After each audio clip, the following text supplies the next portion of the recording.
नमस्कार। मैं ब्रिजेश कुमार मिश्र।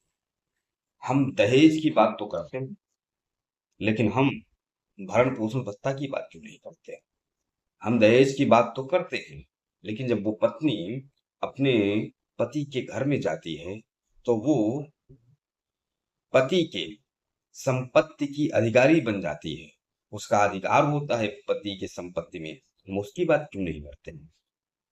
हम दहेज की बात तो करते हैं, लेकिन दहेज के समय पर, विवाह के समय पर लड़की पक्ष के द्वारा जो तमाम प्रकार के डिमांड होते हैं कि बारात कैसी आनी चाहिए, गहने कितने आने चाहिए, कपड़े कितने आने चाहिए, हम उसकी बात क्यों नहीं करते? लड़की पक्ष जितना दहेज देता है, उसका 2 से 3 गुना अधिक लड़के पक्ष को खर्चा करना पड़ता है। और उसके बाद पूरा जीवन उस लड़की का जिम्मेदारी ससुराल पक्ष का होता है। ससुराल पक्ष की वो जिम्मेदारी होती है। और इतना ही नहीं, जब कभी डिवोर्स वाला मामला आता है, तो वो जितना दहेज लेकर नहीं आती ना, उससे कई गुना अधिक लेकर जाती है। हम उसकी बात तो नहीं करते। हम ये बात तो नहीं करते हैं कि भाई भरण पोषण भत्ता सिर्फ क्या कहते हैं, पुरुष ही क्यों दे, महिला को भी देना चाहिए।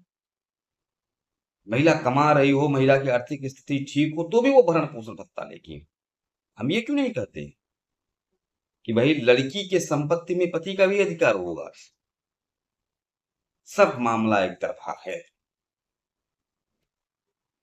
और यही इस देश का दुर्भाग्य है, क्योंकि हम अपने दिमाग से चल रहे हैं।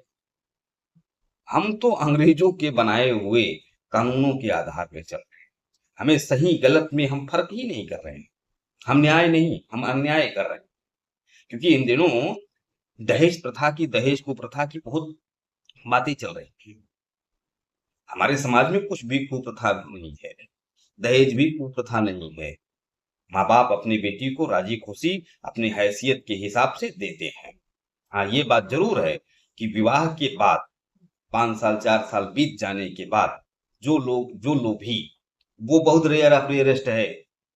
जितनी भी घटनाएं आती हैं, लाखों में एक घटनाएं होंगी कि कोई ऐसा व्यक्ति होगा कि वो दहेज के लिए, रुपया पैसा के लिए अपनी बहू को प्रताड़ित करता हो, कोई पति अपनी पत्नी को प्रताड़ित करता हो। लेकिन विवाह के बाद